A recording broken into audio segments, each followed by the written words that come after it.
Olá, pessoal! Olha, mais uma vez eu aqui, Anne Couto, para mais um episódio do CoutoCast. Vocês acompanharam a temporada de abril, viu que nós trouxemos aí a Kícia Lima, ela que é biomédica estética, e trouxe aí várias informações sobre como você, mulher, cuidar aí do seu corpício nesse período que deixa todo mundo, sabe, bugado, né? Eu sei bem o que é isso, porque eu estou passando por isso, mas tá tudo bem. Só que chegou maio, mês das mães, mês das noivas, e claro, o nosso papo de comadre não poderia deixar de acontecer, né?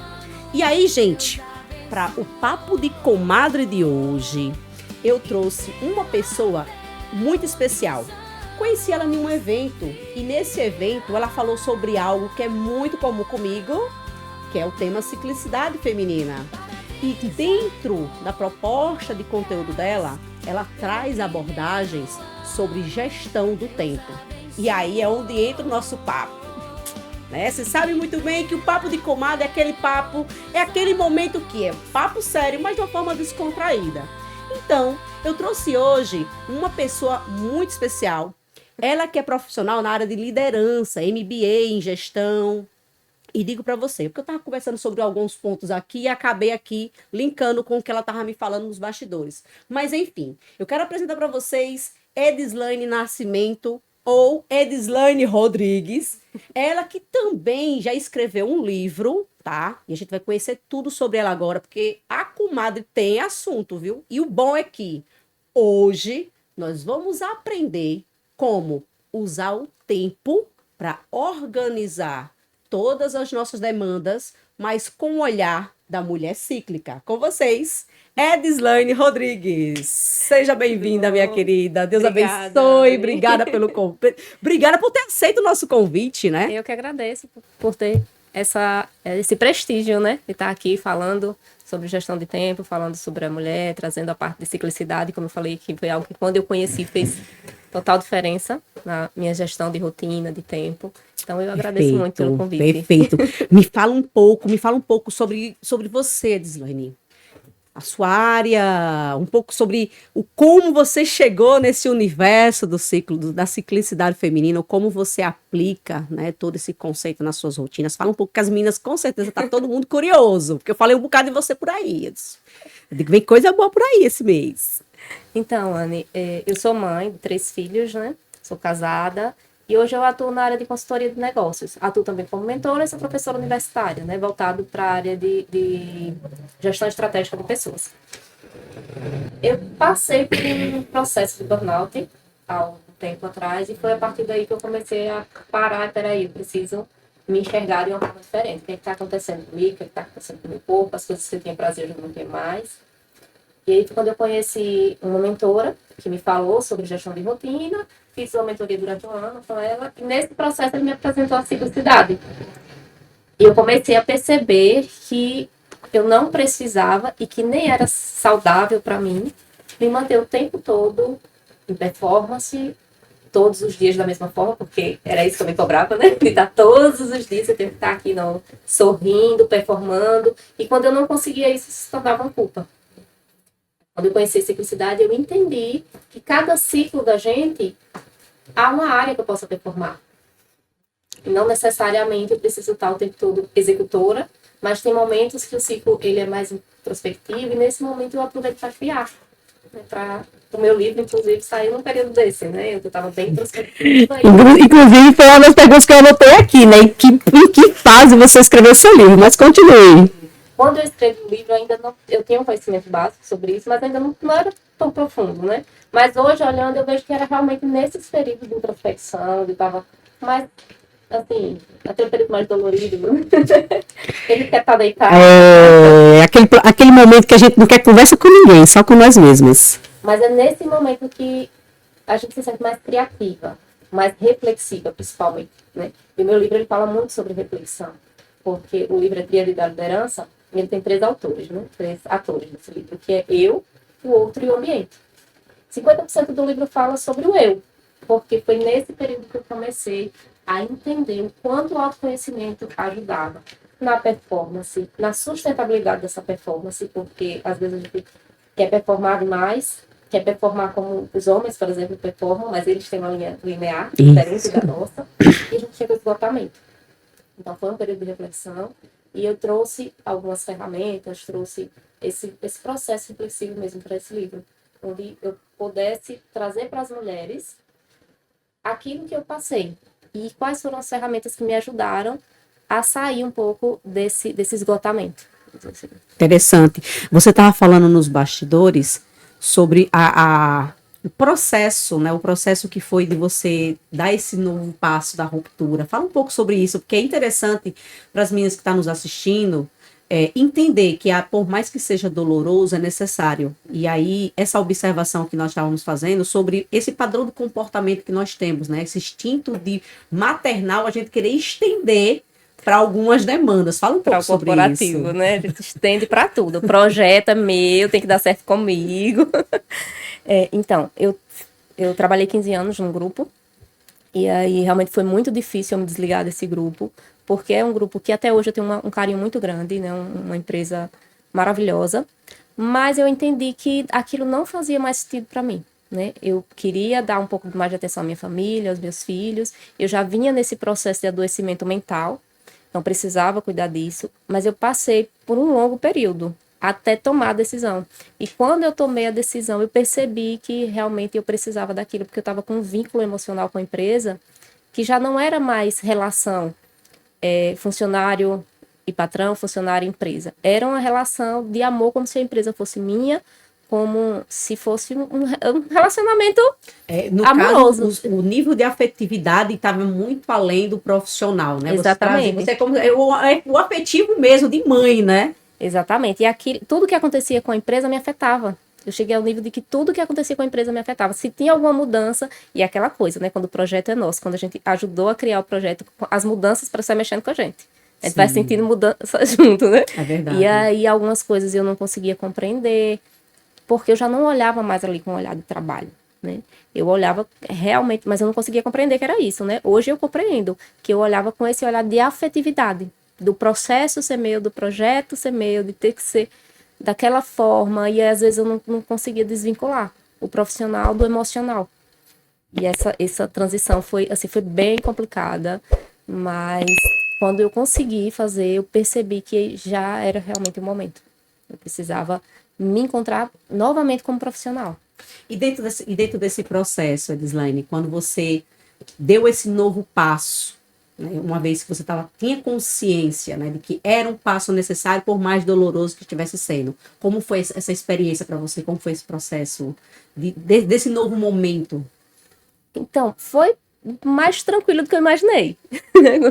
Porque eu fiquei naquele... A gente tem aquele receio, né? São 15 anos, eu já estava numa questão financeira, uma questão de status, de profissional mesmo, onde eu queria chegar, então meio que a gente fica achando que vai começar do zero, né? Daquilo que eu te falei, hoje eu compreendo que eu não começo do zero nada. Exato. Toda a experiência que eu adquiri, todo o período que eu passei, me construiu enquanto profissional. E, assim, antes de 30 dias eu comecei a receber algumas propostas. Só que como eu já me conhecia, eu já tinha passado por esse processo de autoconhecimento, foi mais simples para mim dar não a algumas propostas. Entender o que fazia sentido para minha vida naquele momento. E aí eu fui, tipo assim, o que ia chegando, peraí, faz sentido? Então, chega, não faz, obrigada pela oportunidade, mas não. Né? Eu aprendi a dar nãos que eu não dava. Eu acho que cheguei nesse esgotamento justamente porque eu não entendia que existe um limite. A gente não pode dar conta de tudo. Não tem como. Tem ser humano no mundo que vai dar conta de tudo, nem mulher nem homem. Vai ouvindo, viu? Vai ouvindo. Vai entendendo aí que esse negócio de querer carregar o mundo nas costas não é para nós. Não funciona. Edislaine, eu tenho aqui inclusive para falar um pouco sobre o seu livro, onde você fala de a tríade da liderança. Né? E você falou dos 3 pilares e 50%, né, do seu livro você fala que o pilar principal é o eu. Exatamente. E aí, trazendo um pouco mais da sua experiência como o centro, né? Porque a partir do momento que a gente tem esse olhar de que nós, para que tudo funcione, primeiramente precisamos nós estarmos bem. Sim. Como é que você traz e você aplica toda essa abordagem dentro do universo corporativo hoje, através das suas consultorias e das suas mentorias?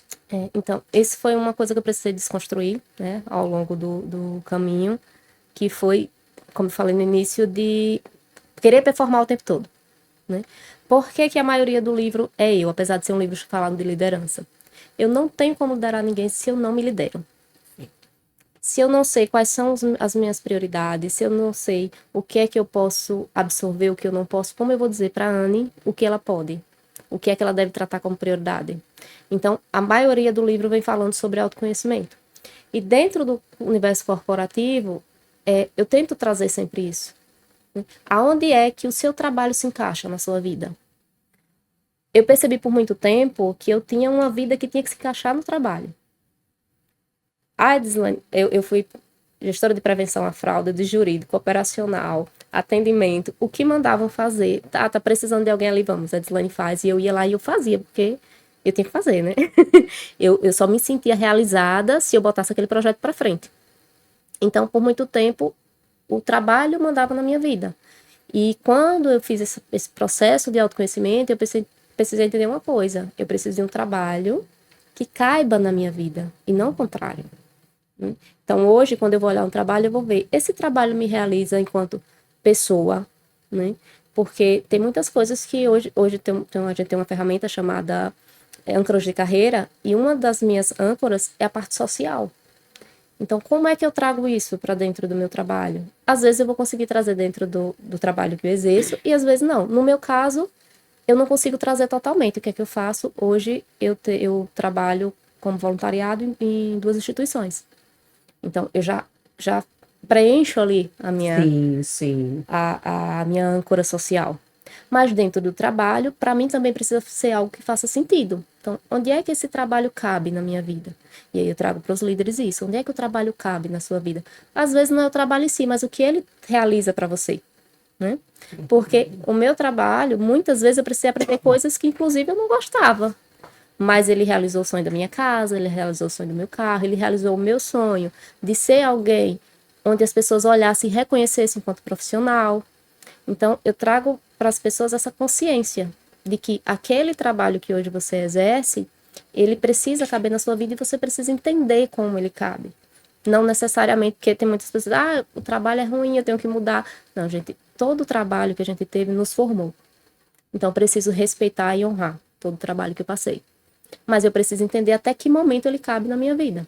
Então, no mundo corporativo, principalmente para as lideranças, que é o mais complicado, porque liderança é sanduíche, né? É embaixo os colaboradores, chega, você precisa trazer soluções, você precisa pensar na nossa saúde mental, aí vem em cima os donos, você precisa trazer resultados, e a liderança ele é um papel um pouco solitário, porque você está no meio dos dois e precisa estar equilibrando. Sim. Então, assim, o autoconhecimento, ele é o fator primordial.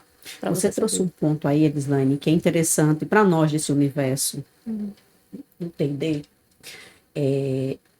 trazer esse assunto à tona, né? O ambiente solitário da liderança e o quão é importante, antes de a gente querer preparar o colaborador, porque as empresas se preocupam muito, né, em treinar os colaboradores. Só que muitas das vezes o problema não está nem tanto no colaborador, está no líder, porque o colaborador está seguindo o líder. Sim. Então é importante nós treinar esse líder, né? A empresa é reflexo da liderança, né? Exatamente, preparar ele para esse universo. Por exemplo, trazendo hoje o nosso assunto, né? As comadres vai falar aqui de simplicidade, porque, como diz a mulher, se a gente levando essas informações para o corporativo, é interessante levar esses conteúdos para as empresas. Inclusive, eu desenvolvi uma metodologia voltado para empresas. Mas antes eu tenho que treinar o líder, ele precisa entender para poder compreender o colaborador. Sim. Porque ele vai querer cobrar do colaborador algo, porque o patrão, o dono, está lá pegando nele, no pé dele, mas a equipe, o time, ele vai conseguir andar melhor se o líder conseguir entender como funciona a biologia feminina, como você mesmo falou. Tem fase que eu não consigo ser tão proativa, mas eu consigo ser mais criativa. E aí, exatamente, dentro de um ecossistema corporativo, se o líder ele consegue olhar para o seu time feminino com esse olhar, caramba, as empresas dão um boom.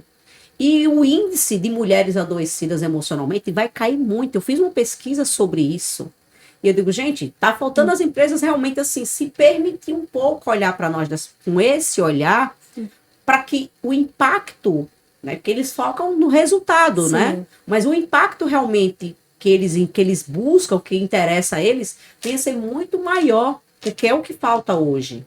Sim, porque quando a gente tá bem, quando a gente entende, é como eu falei, se eu tô num processo de reflexão, quais são os projetos que eu posso incluir essa mulher? Dentro do processo que ela faz, o que é que eu posso colocar nesse período para ela? Para que ela se reflita e se sinta produzente. E ela vai cada vez trazer mais. E na fase executora dela, então, ela vai dar Então, show, isso tem né? que contar que a gente tem que levar em consideração que num grupo de 100 mulheres, todas as 100 ela não vai estar na mesma fase. Exatamente. Suponhamos que 25% vai estar em fases diferentes. Então, a gente consegue ali, o ecossistema naquele ambiente, ele vai funcionar muito bem, porque ele vai conseguir aproveitar O melhor de cada fase, o né? melhor de cada fase de cada colaboradora. E aí eu percebo que hoje, quando a gente traz essas informações para o nosso contexto de vida, caramba, a realidade é totalmente diferente. Quando eu comecei a aplicar isso na minha vida, inclusive, eu disse, caramba, se eu tivesse tido acesso a essa informação há 10 anos atrás, eu não teria adoecido. Exatamente. Eu não teria adoecido. E assim, a empresa não precisa que um gestor fique olhando, qual é a sua fase do ciclo hoje, né? Não é isso que a gente quer, mas talvez até levar esse conhecimento para as mulheres que elas não têm. A maioria das mulheres não sabem o que é isso. Eu não sabia até 2 anos atrás. Sim. Não sabia o que era ciclicidade. Né? Então, quando a gente começa a entender, eu mesmo posso sentar com o meu gestor, olha, preparamos essas demandas aqui, ver como eu fico mais organizada, a minha rotina fica mais produtiva, porque eu vou preparar a demanda conforme aquele momento do meu ciclo. Eu vou aproveitar o melhor. O momento agora é de criatividade, então deixa eu pegar e revisar esse processo todinho aqui para ver o que é que eu consigo melhorar dele. Não, algum momento agora é executora. Eu tô agora no pique para executar mesmo. Então, tudo que eu planejei aqui, gente, vamos aproveitar esse tempo e... Engraçado que é uma fase que todas as mulheres gostariam de estar, né? Que é na fase dinâmica, como fala no livro da Miranda Green. É a fase dinâmica, que é aquela fase pós a menstruação. A mulher parece um trator, sai virada. Que por sinal, minha comadre, deixa eu te perguntar uma coisa. Já aconteceu com você, de você estar naquele dia, você amanhã vai dormir cheia de energia, toda cheia de entusiasmo. Do nada você acorda parecendo que te desplugaram da tomada. Pois é, de repente é isso. Você não está entendendo que você está em transição de fase. E aí, Edislaine, é onde entra, inclusive, não sei se é o seu caso, mas a mulher que está na fase do climatério. Né? A mulher que está em transição da cíclica para o climatério, ela também vive esses processos de oscilação, porque está tudo relacionado à sua questão hormonal. E aí, pegando um pouco do que você trouxe, além de você aplicar dentro do universo corporativo, no seu cotidiano, como é que você consegue aplicar num todo todas as suas fases ideais, né, de uma forma estratégica? Através do planejamento, primeiramente, né? Quando eu entendo, eu tenho um aplicativo que eu acompanho o meu ciclo, eu comecei a acompanhar para realmente entender, né? Peraí, primeiro eu acompanho, agora que eu estou entendendo, então eu começo a planejar minha vida com base nisso. Óbvio que tem situações que a gente não tem muito o que fazer, vão ter coisas que eu vou precisar fazer, mesmo estando numa fase não tão dinâmica, né? Tão favorável. Mas hoje eu consigo, eu sou dona da minha agenda, no sentido das consultorias que eu faço, então, o que é que eu penso? O que é que eu tenho que produzir? Quais são as fases que eu tenho que estudar? Então, eu tento manter a fase de estudo nessa fase mais introspectiva e na fase dinâmica é a parte onde eu vou executar junto com as empresas. Para isso também tem os filhos em casa, tem a família, tem a própria casa para limpar, para organizar. E eu vou tentando fazer não apenas na ciclicidade, mas até no conhecer em que momento do dia eu também estou melhor. Sim. Então, por exemplo, eu percebo que pela manhã eu produzo muito mais. À tarde, para mim, é o horário que eu tô mais assim, sabe? Bem lá, a energia baixa. E à noite eu consigo estudar melhor. Então, tirando essas semanas que eu estou naquele momento mais para baixo, mais de criatividade, vou dizer assim, nas semanas de execução, eu separo pela manhã, trabalho, tudo que eu tenho que entregar, quais são as entregas que eu tenho que fazer. À tarde, eu fico com os meus filhos, e cuido um pouquinho mais da casa. E à noite eu uso para estudar, porque eu percebo que à noite eu consigo fixar mais Sim, quando a eu parte do estudo. foco, o cognitivo, ele tá flui melhor. Exatamente. E pela manhã eu consigo executar mais. Então, tem trabalhos, tem projetos que preciso fazer, eu prefiro sempre produzir pela manhã. E durante o mês, quando eu fazer minha agenda, eu observo aquele período que eu sei que eu não vou estar tão bem e eu tento não agendar nenhuma reunião, tento não pegar nenhum projeto grande para aquela semana. Aquelas demandas mais complexas, né? Que vão exigir um pouco mais de mim, né, na Sim, parte de execução. Então, essas eu tento muito fazer. legal. Além de toda essa etapa do planejamento, na palestra que você ministrou, você falou de uma forma que você organiza, você colocou como, até mostrou cores. Eu achei muito interessante aquilo, que é uma forma, inclusive, eu gosto muito de trabalhar nesse formato. Eu desenvolvi uma ferramenta exatamente também para trazer luz, né, para essa parte da produtividade, que é uma crença que é nos implantada, né? Ah, eu não sou produtiva, cara. Tu é mãe, tu é esposa, tu tem trabalho. Como assim não é produtiva? Não Calma aí, conheço uma mulher que não seja produtiva. tem alguma coisa que tá errado. Então, o que estava faltando? Tava faltando ter algo que me mostrasse né, o como eu sou produtiva, só que em estágios diferentes. É como você falou, na fase dinâmica a gente consegue ser mais produtiva na parte de execução.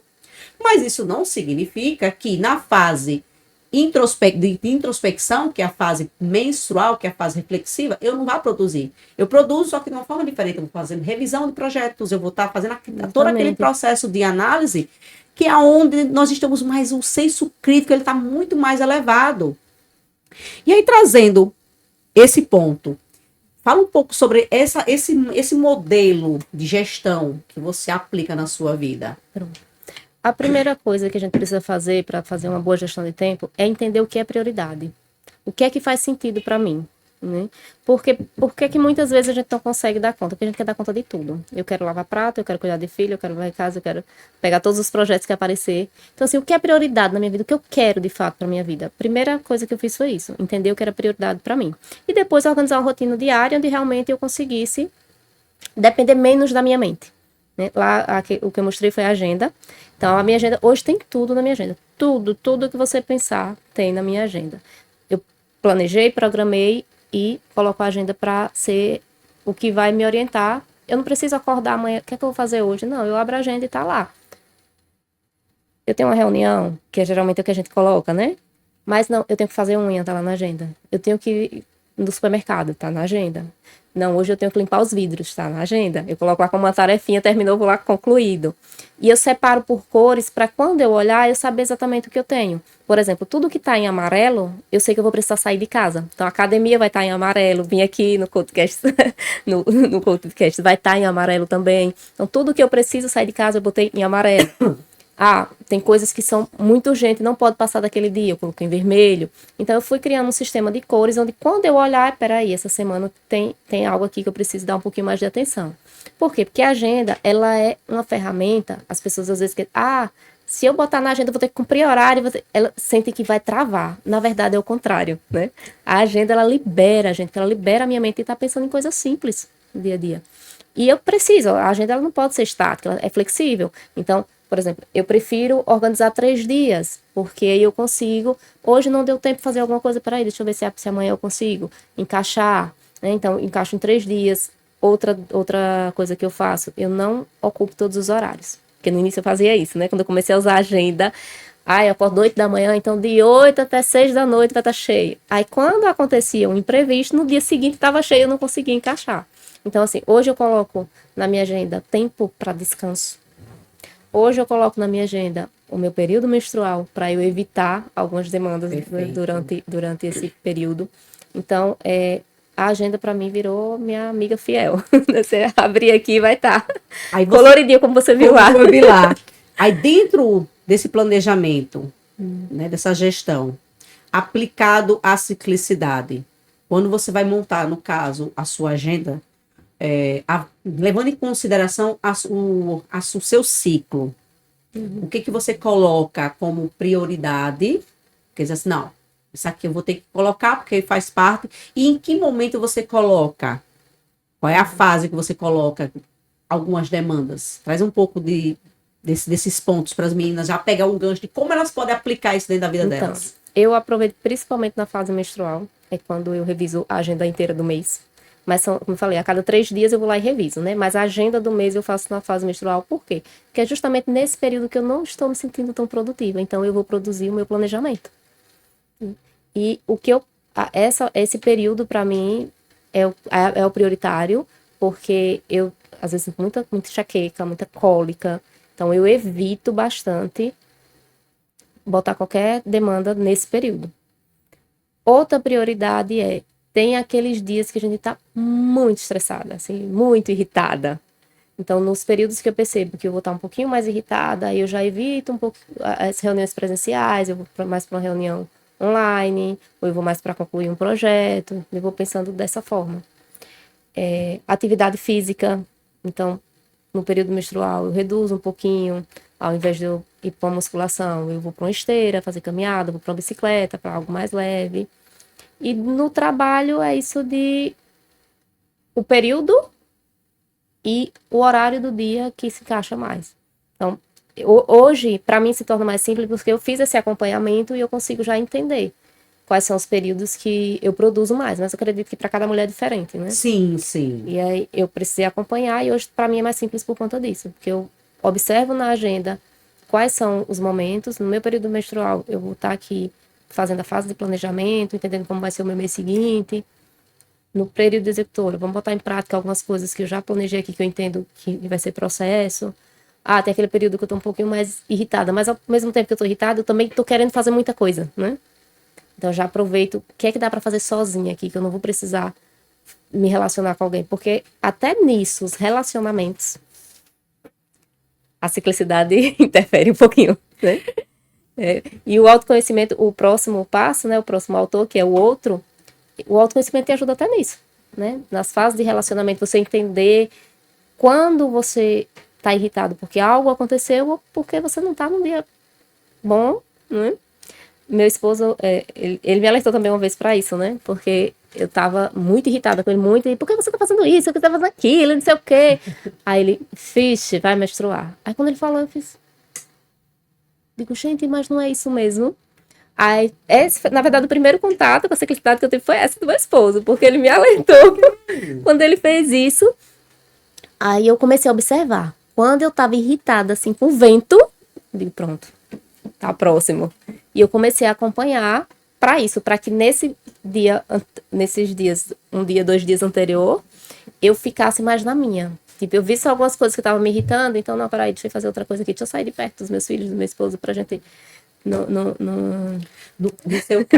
seu caso é comum a questão da irritabilidade, ela ficar mais aflorada. Sim. Ela acontece mais antes ou durante a menstruação? Antes. São alguns dias, uns 2 dias antes. Aí eu fico bem irritada. Então, nesse momento eu comecei a ir pro quarto, a ouvir uma música, fazer coisas que me fizessem bem para ir diminuindo essa irritabilidade. Aí o primeiro contato, na verdade, foi esse, né? Que eu disse que foi com a mentoria, mas o primeiro contato foi esse.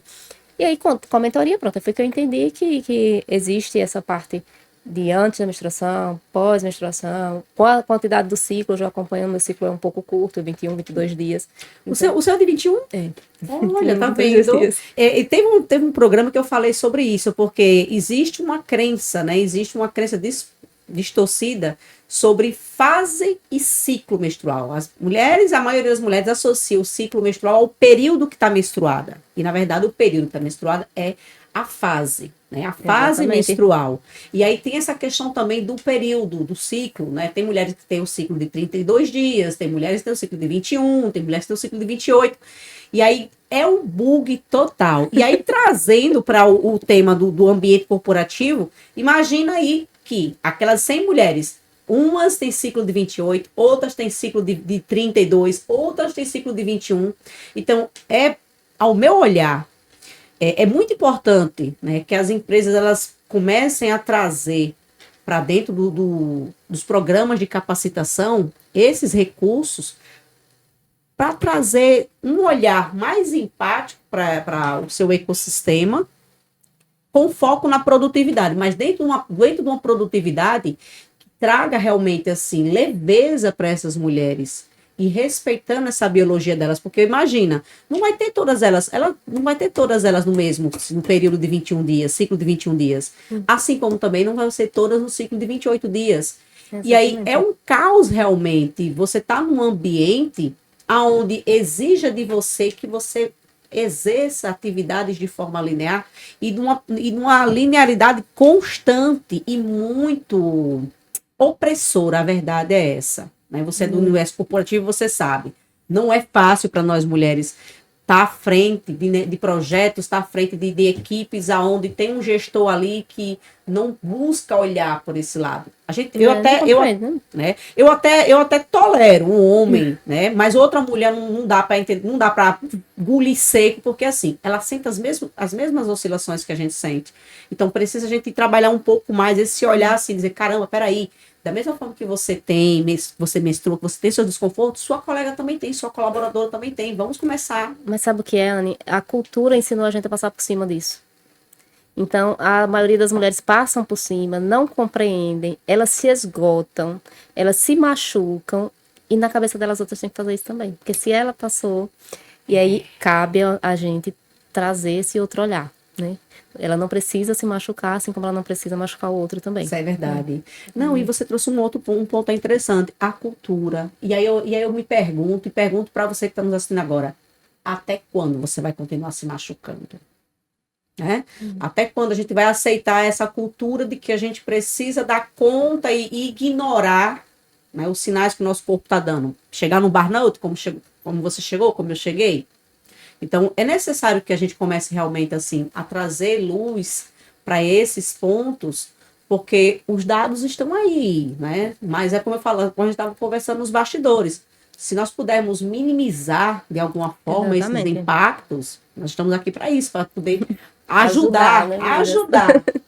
Aí é onde entra a questão do mito, né? O mito da produtividade linear, tá dando sequência esse gancho, onde fomos ensinadas, né? Que temos que estar o tempo todo. Para você que viveu nesse universo, qual foi o processo mais doloroso? Qual foi o timing que você precisou assim? Despertou, não, peraí. Realmente chegou no estágio que não dá mais. Eu acho que o processo mais doloroso foi me enxergar. Assim, começar a observar, porque como a gente vem nessa cultura de eu sou forte, de eu posso, de eu tenho que fazer tudo, quando você começa a olhar e você começa a se sentir frágil, fraca, porque inicialmente é isso que a gente sente, né? Quando eu olho e digo, eu não posso tudo isso que eu acho que eu posso. Se sente incapaz, Incapaz. Né? Eu acho que esse foi o principal processo. Mas o que me despertou também, assim, eu passei por uma situação de um câncer de tireoide em 2014. E na época eu não entendi. Hoje eu compreendo que naquela época eu já estava com burnout. Né? E não há nada científico que comprove isso, mas eu tenho a sensação de que esse tipo de doença vem muito do estresse e dessa tentativa de ficar performando o tempo todo. E o ano passado eu corri mais um risco, que onde eu fiquei com um nódulo no seio, e esse nódulo, mais uma vez, veio como possibilidade de ser maligno. E aí foi na hora que eu disse, não, peraí. Novamente, quando eu parei para me enxergar em 2014, eu estava vivendo o mesmo processo. E parecia que era assim, o corpo estava dizendo assim, pare. O que eu senti foi isso, eu senti que o corpo estava me dizendo assim, pare, se você não parar, eu te paro. E ignorando, eu vivi isso. Eu vivi isso. Se não parar, eu te paro. E aí eu digo, não, eu pedi força a Deus, eu disse, Deus, eu não vou passar por isso de novo.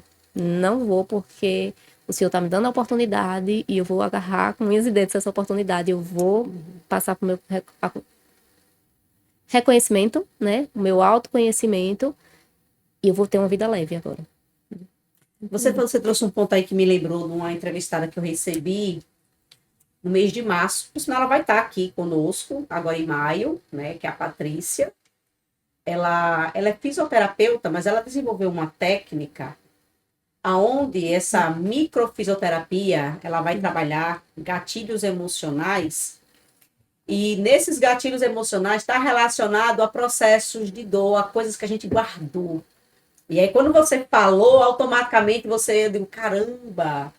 Então, imagina, né, o quanto nós enquanto nós, mulheres, de modo geral, a gente ainda carrega essa dor, porque a sensação de impotência para uma mulher dinâmica como você, como eu, por exemplo, eu estive numa situação como essa. Em 2019, eu fiquei 9 meses numa cama, por uma questão, problema na coluna. E eu ouvi de doutor Carlos Tadeu na época, se você não parar, ela vai te parar.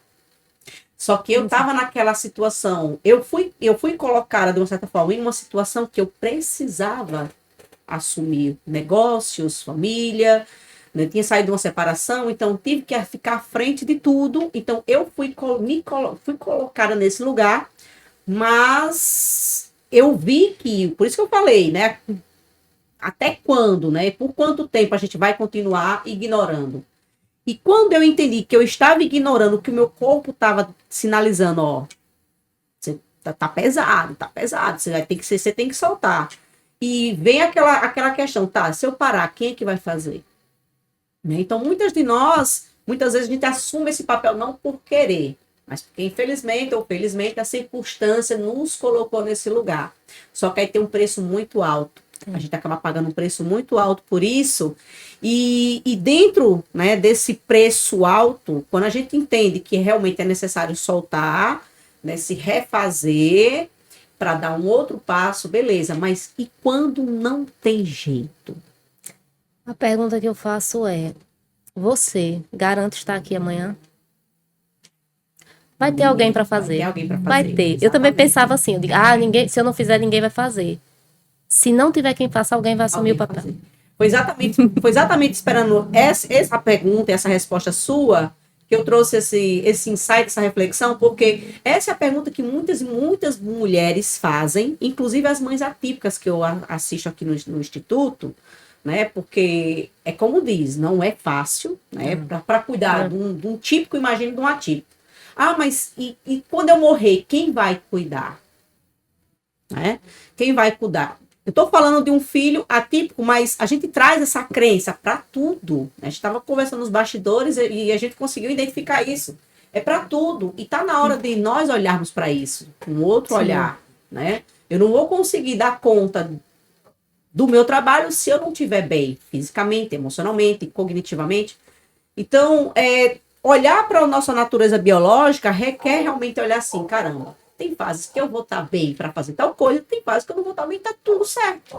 Exatamente. Em momentos que eu precisar deitar, eu preciso deitar, eu vou deitar, vou descansar. Né? Porque antes eu ficava, para mim era uma culpa me deitar. Ai, mas como é que eu vou deitar com tanta coisa para fazer? Não. Você também precisa disso, você também precisa descansar.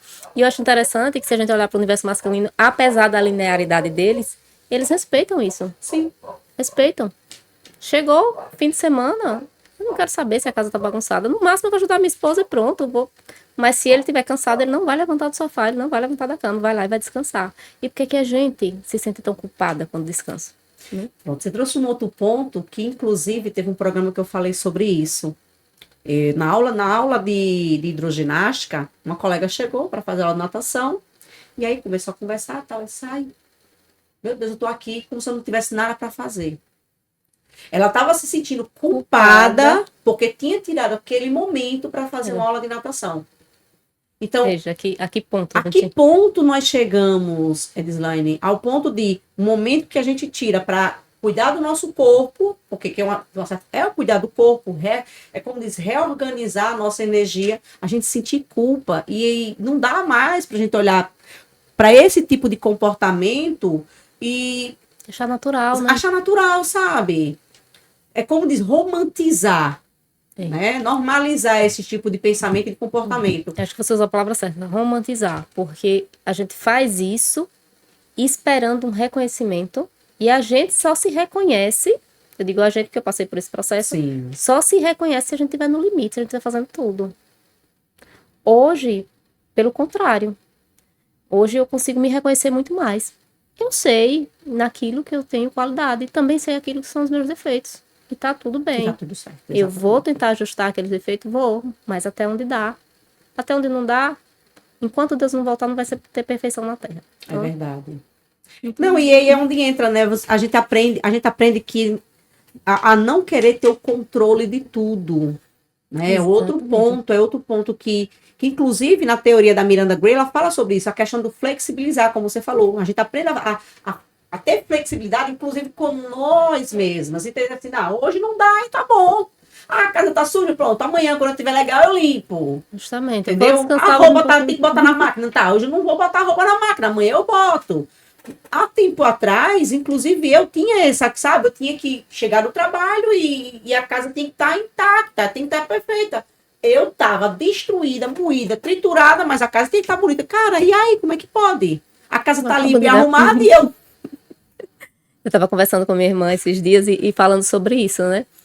E quando eu tento dar conta de tudo, que eu me olho no espelho de quem é essa, porque quando você dá conta de tudo, você se larga. E aí a gente. Assim, é um processo, né? Não é Sim. porque hoje a gente tem consciência disso, mas nós passamos anos num padrão de funcionamento onde tinha que estar produtivo o tempo todo. Então, hoje é um processo. Quando eu lembro de. Epa, peraí, tá hora de descansar. Mas eu confesso que eu tenho que estar lembrando, eu tenho que estar me lembrando, Edislaine, olha, agora é hora de você descansar. E você trouxe um ponto interessante, Edislaine, a questão de entender que é um processo, né? Desde novembro que eu estou trazendo essa pauta aqui no CoutoCast e estou sempre lembrando para as meninas, não queira mudar da noite para o dia, sabe? É um processo contínuo. Você agora tem consciência de que você é cíclica, beleza? Vamos começar agora a fazer a autoobservação. Você trouxe um ponto interessante que eu falo muito sobre isso. Né? O ponto de partida é o período, é o primeiro dia da menstruação. É a partir dali que eu começo a me observar. Partindo dali, a gente vai olhando, né, a cada semana como eu me comporto, como as minhas emoções elas fluem, como é a minha percepção, como é que. Então, assim, mas é um processo. Esse processo da autoobservação, ela acontece de uma forma, e é como você falou também.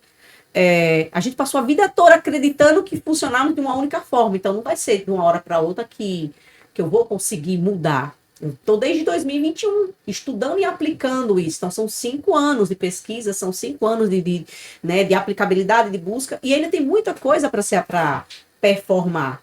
Então, para as meninas que estão assistindo agora, não tem que encontrar tempo. Não, vou ter que fazer aquela tabelinha e tal. Não, calma, meninas, calma, respira, por quê?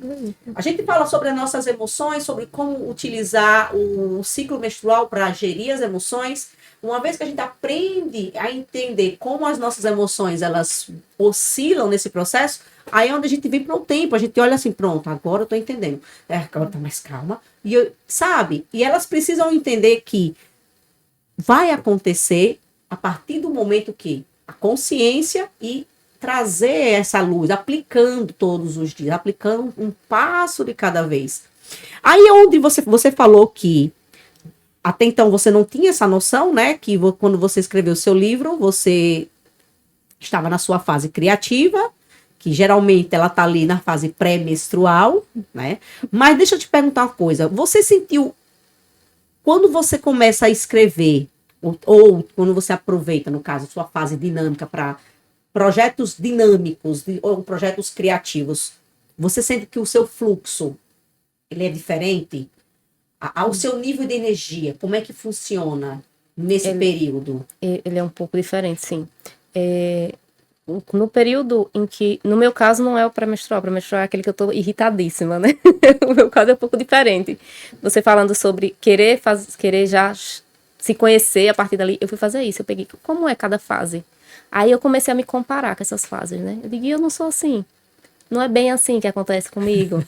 Por exemplo, o período menstrual, nos últimos dias, eu tô toda ativa. Que eu vejo muitas mulheres reclamarem, no meu caso acontece o contrário. No pré-menstrual eu passo primeiro por um período de irritabilidade e depois eu vou para aquele período menos ativo para depois eu me tornar ativa antes da menstruação ir embora. E aí eu sinto totalmente diferente. Quando eu tô escrevendo nesses períodos, parece, como você falou, eu tenho uma criticidade maior. Eu tenho uma criatividade maior, eu consigo pensar, escrever, digitar. Quando eu tô naquele período mais dinâmico, eu sento e parece que não sai uma folha. É hilário, é hilário. E você trouxe um ponto aí, e eu já vou lhe dizer o porquê que o seu período, o seu período de criatividade, ele vem antes. O seu ciclo é de 21 dias. Eu tava pensando nisso, pode ser por conta disso, porque tem meses, inclusive, que eu tenho 2 vezes, né? Então, são sempre 21 dias, então acaba antecipando algumas características comportamentais, e aí é onde entra aquela confusão da mulher. Mas como assim? Que mês passado eu tava de tal forma e agora não. Gente, é bem isso. Aí no caso, na fase dinâmica, você trouxe um ponto aí interessante, que é outro fator que as meninas também às vezes confundem, né? Porque quando fala da fase dinâmica, acha que é aquela.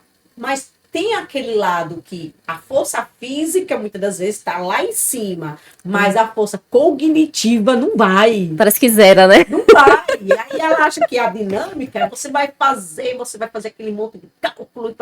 Calma, jovem, que as comadres sabem o que a gente tá falando. Dá bug mesmo, amiga, dá bug.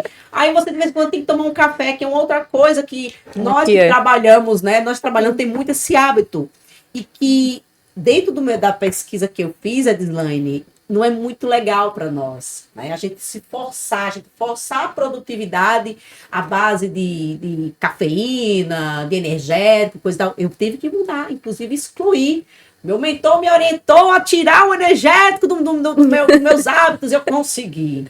Com a ajuda da Rinodê, claro, também, que ela tirou, eu acabei conseguindo também, mas foi um outro ponto também que eu me observava. Eu utilizava estimulantes para continuar naquele pique. Se eu te disser que eu tomava 3 litros de café por dia. Olha. Uma vez eu conversando com um colega, a gente tinha uma xícara, quase tamanho dessa taça aqui. Quantos ml tem essa xícara? Aí ele fez 300. Eu disse, como é? Olha, gente, eu achava que eu gostava de café, viu? Ganhou de mim, Aí eu fiz a conta e eu tomava 3 litros de café por dia. Não, peraí, isso aqui tem que mudar. Dormir? Conseguia, eu já estava tão habituada que não fazia mais efeito. Pelo contrário, eu comecei a sentir quando eu comecei a tirar. Quando eu comecei a tirar, eu comecei a ficar sonolenta. O corpo já tinha se habituado àquilo. Aí eu comecei a tomar só pela manhã e à tarde até umas 4 da tarde. Sim. Troquei a xícara grande por uma xícara menorzinha, para tomar a mesma quantidade de vezes, mas menor. Sim. Né? Aí agora eu fiz o quê? Pela manhã eu tomo um café normal, mas à tarde e à noite eu tomo descafeinado. Fui precisando alterar. E hoje meu corpo voltou a se habituar, né? Hoje eu consigo dormir tranquilamente e não fico sonolenta mais, como no início, para tirar. Mas, em compensação, hoje eu consigo sentir. Se eu tomar um café à noite, eu já não consigo dormir da mesma forma. Sim. Então, o corpo, eu acredito que já foi desintoxicando um pouquinho, né? Perfeito, perfeito. Outro ponto aqui que eu quero trazer para você. No seu trabalho de consultoria, você percebe quando uma líder, ela está brigando com a própria natureza cíclica? E qual é o sinal de alerta que você consegue ali? Algumas vezes a gente consegue perceber. E o sinal de alerta é principalmente quando tem culpa, muita culpa. Quando ela começa, ou culpa dela se culpando porque não está produzindo, ou ela culpando alguém o tempo inteiro. Entendeu? Porque tinha que fazer, porque tinha que... Aí você começa a perceber que ela não está se conhecendo, não está se respeitando. E quando a gente não se respeita, a gente quebra a barreira do outro também. E a gente passa a desrespeitar o outro também. Na fase dinâmica é muito comum a gente cometer essa falha. Porque a gente tá naquele momento proativo, faz e acontece, e às vezes quem tá do nosso lado é o marcha lenta, e a gente quer matar o cidadão porque ele não tá no mesmo pique. Gente do céu, e você trouxe um ponto interessante, inclusive, sobre a questão da comunicação, né? Quando você falou com relação ao seu esposo, eu trouxe um material, inclusive, falando sobre isso, o quão é importante ter essa comunicação, né? Porque dentro das relações interpessoais, esse conhecimento, ele agrega muito, não só no ambiente profissional, mas num todo. Porque você... Amizades, né? Relacionamento conjugal, em tudo. E aí, como você falou, né? A pessoa tá ali. Se a gente não tá no mesmo pique, a gente acaba querendo entrar em conflito. Mas quando acontece esse diálogo, né? Essas informações, onde tem a oportunidade, né, de conversar sobre, por exemplo, você como profissional, que já tem esse conhecimento, quando você vê uma colaboradora sua se automutilando, se autopunindo, né, ignorando aquela fase, você já entende que tem alguma coisa ali. Peraí, ela deve estar numa fase onde ela está forçando e coisa e tal. Conta uma experiência nesse sentido para nós. Sabe? Eu acredito que, assim, A maior experiência que eu tenho e que eu vejo acontecer muito são os choros no banheiro, né? Porque quando tem uma fase que a gente tá forçando demais, e como eu disse, vem aquela situação de culpa. Então, às vezes eu cansava de chegar no banheiro e ter uma colega chorando. Por que fulano isso? Ou por que eu não consegui fazer aquilo? Entendeu? Chega a um limite de você chegar, vai pro banheiro, chora, se enxuga e volta para trabalhar. É muita falta de autoconhecimento. É muita falta de respeito com o seu próprio limite, né? Não, tudo bem, olha, hoje eu não consigo entregar isso aqui, mas a gente pode fazer um planejamento, né? Isso acontece muito, se você falando a respeito das empresas trazerem isso para as mulheres, esse autoconhecimento, tem uma lei chamada NR1, né? Isso. Que já traz essa questão do autocuidado com a saúde mental do colaborador. Então, não está isso na lei, mas a gente aqui entende que se há um espaço onde tem muitas mulheres trabalhando, é um outro risco que a gente precisa avaliar. A gente precisa tá observando e tá trazendo para elas, se conheçam, né? Converse com a gente, diga como é que você está hoje. Isso. Tire um momento para você. A gente tem uma reunião chamada One on One, onde a conversa não é sobre trabalho, é sobre você. Como é que você está? Como é que você está se sentindo dentro do ambiente de trabalho, obviamente, mas o que é que está te motivando, o que é que não está, quais são as questões. Então, assim, ter esse ouvido mais ativo para essas mulheres. E o que me chama a atenção realmente são esses choros, porque chega um limite onde você se força, e quando você não suporta, você vai para lá chorar. Aí, quando você chora, o que é que acontece? Se sente envergonhada. E aí, Edislaine, vem a vergonha, vem a culpa e o julgamento alheio de que é frescura. E não é frescura, gente. É em cima disso, Edislaine, que eu venho trabalhando muito para trazer essas orientações. Porque, cara, eu sei o que é você tá com o filho em casa doente, sabe? As contas não fecham e você tá tendo... né, trabalhar, principalmente para quem trabalha com metas, né, que tem que bater meta e coisa e tal. Às vezes tá ali doente, tá trabalhando, tá doente, mas precisa estar ali. E aí, quando é como você falou, chega uma hora que o corpo não aguenta, a mente não aguenta, a pessoa vai chorar. E aí vem a vergonha, vem a culpa, mas o pior é a falta de empatia. É o julgamento e o rótulo que a pessoa recebe por estar naquele momento, sabe? Tá exausta. E a gente precisa trazer essas orientações, precisa trazer luz para isso. E a empresa às vezes perde talento por conta disso, né? Porque coloca esse rótulo, quando a gente coloca esse rótulo, inevitavelmente, quando eu penso em determinados projetos, eu não quero mandar para essa pessoa, e a pessoa só está num período de esgotamento realmente, onde precisa ser olhado com um pouquinho mais de empatia mesmo, né? De olhar o que é que está acontecendo ali. É somente o ciclo? Ou são essas questões? Eu estou com um filho em casa doente, eu tenho que estar aqui. Você falou sobre isso de trabalhar doente. Eu teve uma empresa onde eu passei e a colaboradora disse, eu vou no dentista, mas eu vou extrair o dente de volta. Eu disse, como é? E como assim? Não, ele vai botar um pontinho, vai... Olha só. Entendeu? E de levar o computador para casa, para trabalhar. Não, eu tô doente, mas eu fico aqui na cama, trabalhando.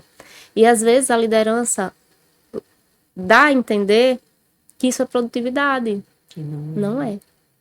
Eu digo, um bom líder, ele não leva trabalho para casa. E isso eu custei a entender, viu? Porque eu levei muito.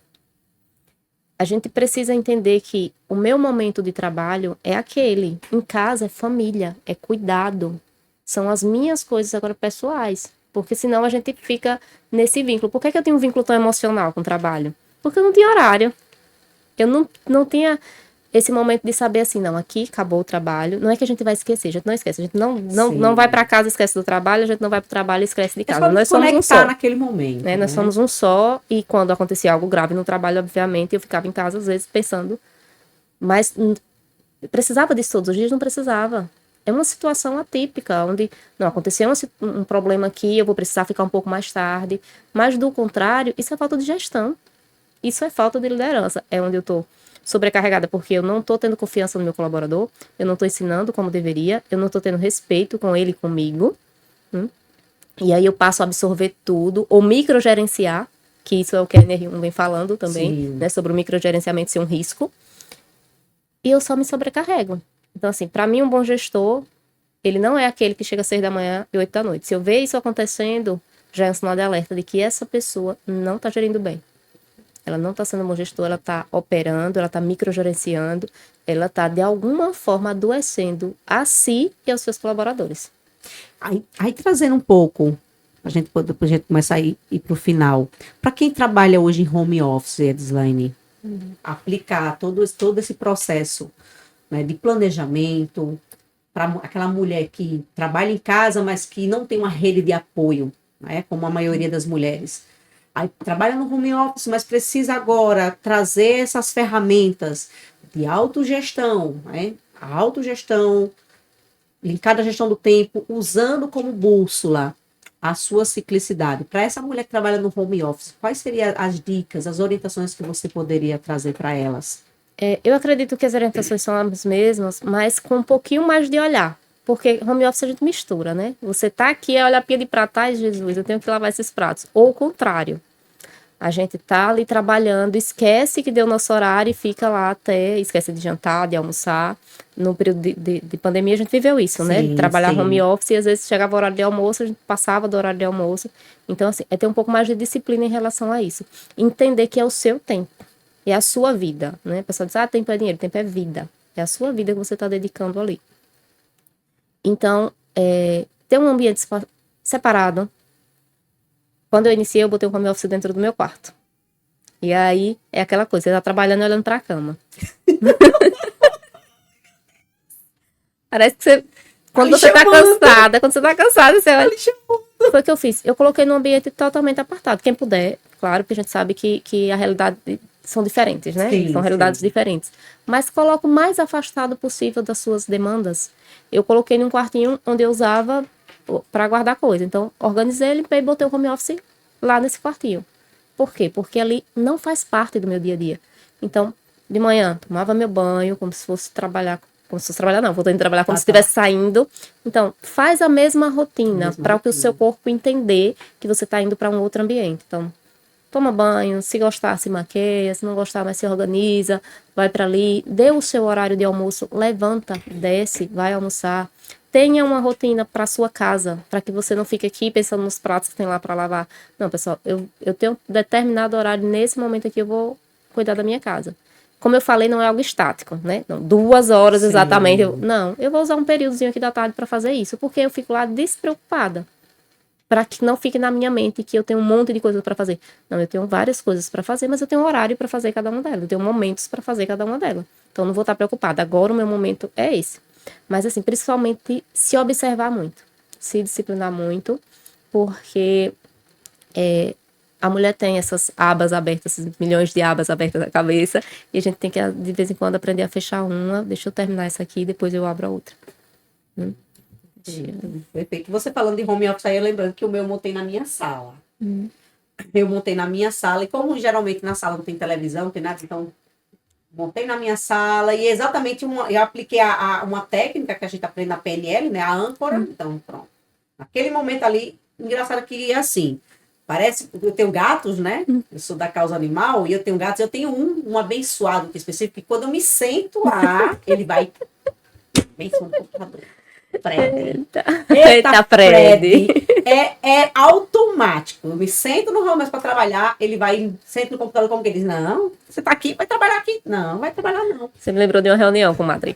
Eu fui fazer uma reunião com alguns gerentes, e aí tava o diretor, né, o dono da empresa, e nessa época da pandemia, minha bebê era engateando, né? E na hora que começa a reunião, ela veio pro meu colo e começa a puxar. Puxar, e eu, assim, estática, né? Pra ninguém perceber. Aí o dono faz.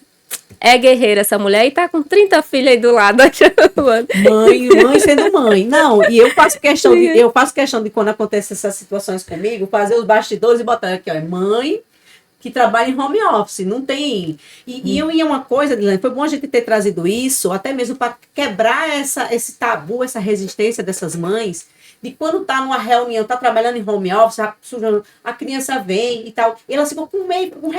Gente, faz parte do universo dessa mulher. A mulher, ela precisa ela se sentir leve em fazer, e viver esse universo dela, independente de estar ali numa reunião de trabalho, ou sentando para o estudo, porque vai acontecer. sabe? E quebrar realmente essa resistência, eliminando a culpa, principalmente. A vergonha de estar numa reunião de trabalho e a criança aparecer. Cara, ela tá trabalhando em home office, tá tudo certo. Vai acontecer. Hoje, o que é que eu faço quando ela chega? Chega aqui, dê um oi. Aí ela dá um tchauzinho lá. A criança se sente vista, né? Sim. E ao mesmo tempo ela sai dali. E a gente não fica com essa culpa de porque é isso. Do mesmo jeito que é com a criança, poderia ser qualquer outra coisa que acontecesse em casa. Exato, né? Exato. E isso é muito importante. Até para poder, assim, proporcionar leveza. O objetivo de trazer esse conhecimento é mostrar para as meninas que dá para viver com leveza. Conhecer a nós mesmas, entender a nossa biologia cíclica, entender que vai ter dias que a gente vai conseguir dar conta, e tem dias que não vai dar e tá tudo bem. Quero chorar, chore, minha filha, mas não se culpe, não se martirize. É muito bom ver pessoas como você e como outras mulheres que estão aí, tendo acesso a esses conhecimentos, entender e aplicar e sentir a leveza que é viver dessa forma. Anne, mas o seu trabalho é flexível, o trabalho da Elislane é flexível. Eu trabalho de CLT, não consigo aplicar. Algo que eu já ouvi, inclusive recebo muito isso no Instagram. Mas eu trabalho de CLT, não consigo aplicar. Até onde você não consegue aplicar? Exatamente. Uma questão que eu reclamava muito de tempo, que eu não tinha tempo com os meus filhos. E eu comecei a observar que não era o tempo, as horas. A quantidade. Era a qualidade que eu não dava para ele, né? Os gregos, por exemplo, eles não medem a passagem do tempo por horas, por dias. Isso. Ele mede pela aprendizagem que a gente teve. Então, se hoje eu encontro com você, e daqui a 10 anos eu te encontro, e você é a mesma pessoa em termos de desenvolvimento, de conhecimento, o tempo não passou para você, né? De uma forma negativa. Não passou, porque o tempo é aquilo que a gente faz dele, aquilo que a gente aproveita dele. Verdade. Então, hoje eu percebo, se hoje eu precisasse voltar a trabalhar o mesmo período, eu aproveitaria muito mais o tempo que eu estava com os meus filhos. Eu me forçaria, como eu venho me forçando a ir para uma academia, para cuidar da minha saúde, né? Cuidar da minha alimentação, entender que o meu corpo é um complemento, é completo, né? Mente, alma e espírito. Isso. É a completude da gente. Então, às vezes, a gente diz, não tenho tempo. É como você falou. No horário que você está dentro do trabalho, talvez não. Mas quando você sai dele, né? Os 30 minutos que a gente passa no Instagram da vida, né? Eu botei limite no meu Instagram. 30 minutos é o máximo. Só que eu percebi que tinha dias que eu não estava conseguindo. Principalmente nesses períodos mais, né, menos ativos. Sim. A mente se perdia ali. Foi que eu fiz, desinstalei. Quando eu preciso usar, eu uso no computador. Porque eu sei que no computador eu vou usar, vou perceber que é um trabalho e saio. Isso. É uma técnica interessante, inclusive, né? Porque aí ativa aquele gatilho de o computador é a ferramenta de trabalho, né? Para quem trabalha mobile, não. Mas quem trabalha em ambiente como o nosso, o computador é uma ferramenta de trabalho. Então, tá ali, você mexeu ali, então dali você saiu, acabou. É interessante mesmo. Me diga uma coisa aqui. Qual o compromisso de que uma mulher cíclica nunca deveria marcar na fase pré-menstrual? Se ela quiser manter a paz, não só na empresa, mas em todos os ambientes que ela está inserida. A minha fase pré-menstrual, eu não marco compromisso algum que eu precise conversar com alguém, que eu precise ter empatia, paciência. Eu tenho umas amigas que a gente conversa e ela... hoje eu tô mal, amigo. Diga, amiga, hoje eu não tô pra te ouvir. Porque eu vou te julgar, eu vou me estressar. Eu vou ser um pouquinho menos empática com você. Então, assim, no meu caso aqui, como eu falei, eu tenho uma irritabilidade realmente aflorada nesse período. Eu evito coisas que eu precise discutir com alguém, porque eu posso me exceder. Numa discussão de trabalho, por exemplo, eu vou para uma consultoria e às vezes a gente... É o que eu digo aos meninos, se for para falar o que você quer ouvir, eu não precisa que eu esteja aqui, né? Então, se for um tema que eu sei que é um pouco mais sensível, que eu vou precisar discutir, eu não agendo. Aquele tema que você vai precisar mexer na ferida, né? De repente você vai mexer, arrancar demais a casquinha. Exatamente. E a autopercepção? Tem uma fase que a gente tá com a percepção distorcida, não só do ambiente, mas de nós mesmas. Como é que é isso? Como é que é para você? Como é que você lida com isso? Então, algumas coisas eu já consigo perceber por essas questões, né? Eu consigo receber o feedback do ambiente, né? O feedback às vezes vem direto, como meu esposo, mês passado já estava numa situação, e aí meus filhos conversam comigo, eles fazem, sai de perto dela. Alguns vêm diretamente, mas outros você começa a perceber que tipo, alguém que não costuma te olhar torto começa a olhar. Aí eu começo, peraí, o que está acontecendo? Será que eu estou realmente agindo conforme a situação pede ou estou agindo conforme meus hormônios estão me controlando, A né? parte emocional que tá ali, né?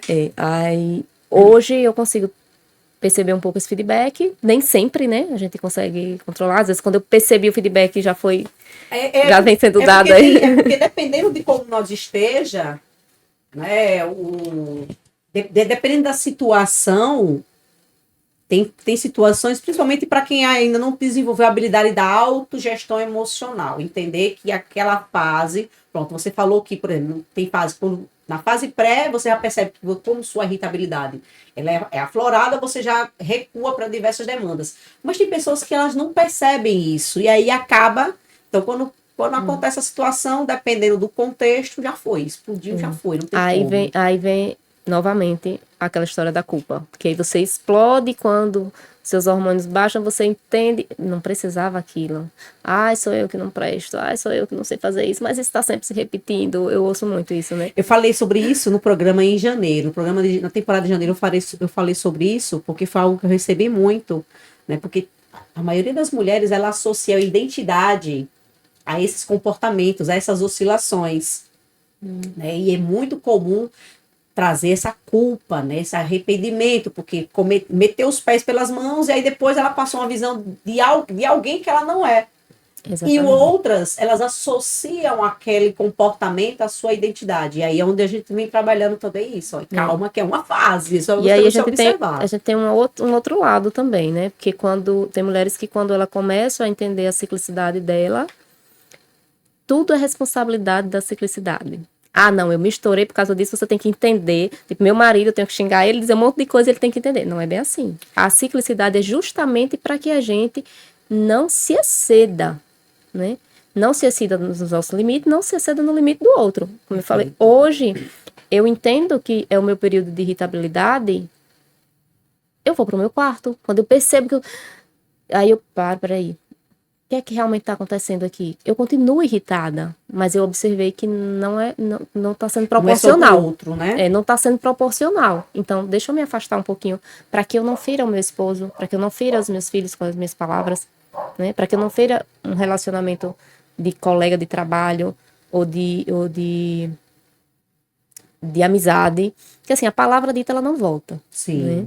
E não adianta eu dizer para o outro, foi por causa da minha ciclicidade. Perfeito. E isso, Edislaine, isso é uma característica daquela mulher que ela entende que o ciclo menstrual dela tem essas oscilações, mas é responsabilidade dela gerir as reações. Né? O fato de estar vivendo oscilação emocional por conta do período, isso não significa que é responsabilidade do outro entender o que está acontecendo. É responsabilidade nossa. Se eu sei que a minha fase pré-menstrual eu tenho um alto índice de irritabilidade, é como você falou, você vai lá e se recua. Né? Eu não posso associar, eu falo uma besteira e aí eu tenho que dizer que não. Perfeito, perfeito, perfeito. Aí, um erro comum, para a gente encerrar, um erro comum e clássico de gestão que você cometeu ou que você vê mulheres cometer por não entender ou antes de você entender sua própria ciclicidade. E como você virou essa chave aplicando isso na autoliderança? Cobrar do outro que o outro não tem para me entregar. Acho que esse é o erro comum. Quando eu não me conheço, quando eu não me lidero, eu costumo me espelhar o outro em mim. Eu passo a cobrar do outro o que ele não tem para me entregar. Hoje eu me compreendo, eu sei quais são, falei, as qualidades que eu tenho, os defeitos que eu tenho, mas por me conhecer, eu também começo a olhar que o outro não é aquilo que eu vejo. Que tem muito de mim que está refletindo no meu julgamento para ele. E aí a virada de chave foi isso, eu começar a entender que, Anne falou isso comigo, e eu interpretei dessa forma, mas será que foi o que Anne quis dizer, ou será que são as minhas feridas, as minhas reações que estão fazendo com que eu interprete assim? Então, isso me libertou de uma forma, assim, extraordinária, no sentido de eu não julgar tanto, e no sentido de eu chegar assim e dizer, peraí, Anne, você falou isso aqui comigo, eu não tô compreendendo. Era isso mesmo Era isso mesmo que eu estava falando? Né? Perfeito. Então, perfeito. assim, hoje eu faço isso sem medo de Anne ficar com raiva de mim. Ótimo. Né? Da gente romper relações. Muito pelo contrário, isso fortaleceu as minhas relações. Eu tenho uma amiga que ela diz assim, hoje você é a amiga que eu pedi a Deus. Porque a gente discute muito, mas a gente discute com respeito. Né? Então, uma consegue ajudar a outra a se desenvolver. Eu acredito que essa foi a maior virada de chave que eu tive. Olha só que legal. É interessante, né? Porque é como você falou no começo, né? Inclusive, nós estávamos falando sobre isso nos bastidores. Como o autoconhecimento ele nos liberta de nós mesmos e ajuda a libertar até o outro, né? De percepções distorcidas, de situações mal compreendidas, né? É muito legal, é muito legal. Mas já estou aqui recebendo a galera aqui, já estamos no nosso tempo. Eu quero desde já mais uma vez agradecer, né, você ter podido estar aqui e aceitar o nosso convite. Imagina. Essa parte da gestão do tempo para as meninas, Edislaine, é algo que é muito importante elas entenderem que faz parte, né, e o olhar cíclico, ele nos amplia, né, como a gente pode utilizar o nosso tempo de forma estratégica, tanto para produzir, como para se autocuidar, como também para poder cuidar do outro. Hoje, do que produzir, eu produzo em qualquer ciclo. Só que produzo coisas diferentes. Perfeito, perfeito. Deixa aí as suas considerações finais. Eu quero agradecer pelo convite. Assim, meninas, para mim foi uma honra estar aqui com vocês, estar aqui com a Anne. Acho que esse tema é de extrema importância para as mulheres, né? E sobre a gestão do tempo, mais uma vez, prioridade, se conhecer e ferramentas que ajudam a gente, né? A minha agenda é a minha ferramenta perfeita. Então, é isso. Muito obrigada, viu, pelo convite. Gente, pois é, olha. Já estamos aqui na parte final. Quero desde já agradecer a vocês que ficou conosco até agora. Agradecer mais uma vez a Edislaine. Prometo trazer ela novamente, tá? A gente falar um pouco mais sobre gestão do tempo aplicado, né, ao universo emocional feminino, ao universo corporativo. Vocês sabem que a nossa linha editorial está relacionada, né, a não só a mulher, mas também ao empreendedorismo, que é algo que a gente fala muito sobre aqui, sobre esse tema, Edislaine. E é o maior desafio que eu encontro nas meninas, além de se autoconhecer, é a questão de tempo. Organizar tempo também para os seus negócios. E quero desde já também agradecer ao Instituto Arte da Fé, que apoia o nosso trabalho, agradecer a Arte Modular, agradecer a nossa equipe que está lá atrás, ó, já tirando meu couro, que eu já estourei meu tempo, mas calma, né, gente? Calma, que eu tô com a comadre aqui, eu não posso. Tem papo de comadre é isso, a gente conversa muito mesmo. E agradecer a todos que até então têm aí trazido suas orientações, seus feedbacks, para poder ampliar o repertório do nosso programa. E, ó, vai lá, se você ainda não assinou, vai lá, assina o nosso canal, ativa as notificações, deixa lá o seu like, deixa lá seu comentário, deixa lá seu feedback também. Edislaine, deixa aí o seu arroba também para o pessoal estar aí acompanhando o seu trabalho também. É Edislaine Rodrigues, meu arroba. No Instagram. Vai lá e segue a Edislaine. Procura meu livro, tá na Amazon, viu, gente? Ah, pois é, o livro dela tá na Amazon, gente. Vai lá também, procura o livro da Edislaine. E ó, vocês já sabem, eu espero vocês semana que vem. E ó, semana que vem a gente tá com a entrevistada também, supimba, como diz o povo aqui no interior. A gente vai estar falando um pouco sobre a parte emocional agora, só que aplicado também a parte da mulher que está nesse processo do climatério. Tem muita coisa para rolar nesse mês de maio e eu aguardo vocês no próximo episódio do podcast. Tchau, tchau. Parabéns ao CultoCast.